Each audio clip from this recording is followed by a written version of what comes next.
కేసీఆర్ ఆదేశాలతో రాష్ట్ర స్థాయి సమస్యలపైనే కాదు జిల్లా స్థాయి సమస్యలపై కూడా ప్రభుత్వంపై పోరాటం చేస్తున్నారు బీఆర్ఎస్ నేతలు. లేటెస్ట్ గా డబుల్ బెడ్రూమ్ ఇళ్ల అంశాన్ని ఎత్తుకున్న రాజధాని జిల్లాల నేతలు ఇందిరమ్మ కమిటీల పేరుతో అనర్హులకి కేటాయింపులు జరుగుతున్నాయని మండిపడుతున్నారు. ఈ అంశంపై కలెక్టర్లను కలిసి వినతి పత్రాలు అందించారు కార్ పార్టీ నేతలు.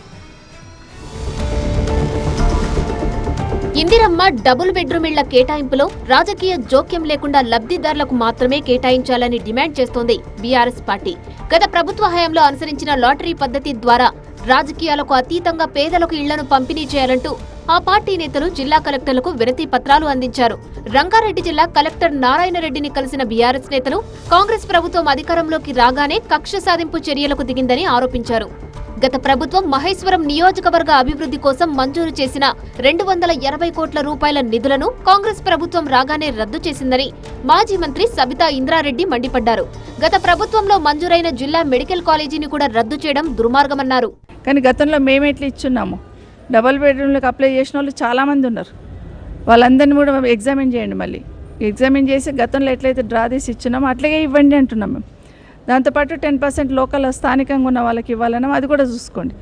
కానీ ఇందిరమ్మ కమిటీలని కాంగ్రెస్ జెండా పట్టుకున్న వాళ్ళు కింద వాళ్ళు ఎవరు రాస్తే వాళ్ళకే ఇల్లు ఇస్తామంటే అది కరెక్ట్ కాదు.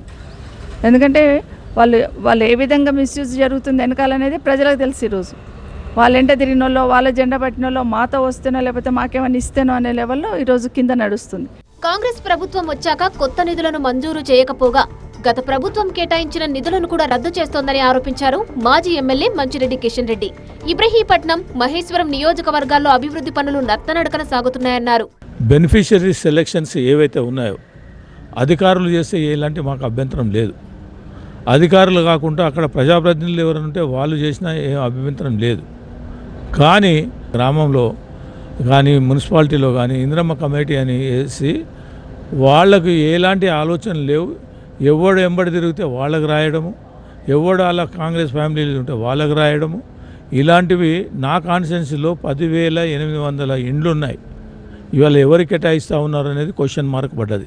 నిరుపేదలకు అందాల్సిన డబుల్ బెడ్రూమ్ ఇళ్లను కొంతమంది దళారులు దోచుకుంటున్నారని ఆరోపించారు బీఆర్ఎస్ ఎమ్మెల్యే వివేకానంద. మేడ్చల్ జిల్లాలో పూర్తవుతున్న 6,500 ఇళ్లను లాటరీ ద్వారా లబ్ధిదారులకు కేటాయించాలంటూ జిల్లా కలెక్టర్ను కలిసి వినతి పత్రం అందించారు. ఈరోజు ప్రభుత్వం ఛాలెంజ్ చేసింది 20 లక్షల ఇండ్లు కట్టి ఇచ్చినాకనే మేము ఎన్నికల్లో వెళ్తామని చెప్పేసి మేము అడుగుతా ఉన్నాం. హౌసింగ్ మంత్రి ఉన్నటువంటి పొంగులేటి శ్రీనివాస్ రెడ్డి గారు అడుగుతున్నాం, ముఖ్యమంత్రి గారు అడుగుతా ఉన్నాం. మీరు 20 లక్షల ఇల్లు కట్టిస్తేనే మీరు నీకు ఓట్లు అడుగుతానికి ఇంకా మాట కట్టుబడి ఉన్నారా లేదా సమానం చెప్పాల్సిన అవసరం ఉంది.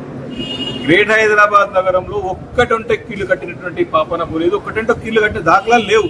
పేదలకు అందాల్సిన డబుల్ బెడ్రూమ్ ఇళ్లను కాంగ్రెస్ పార్టీ నాయకులు అమ్ముకొని దందా చేస్తామంటే ఊరుకునేది లేదని హెచ్చరిస్తోంది బీఆర్ఎస్ పార్టీ.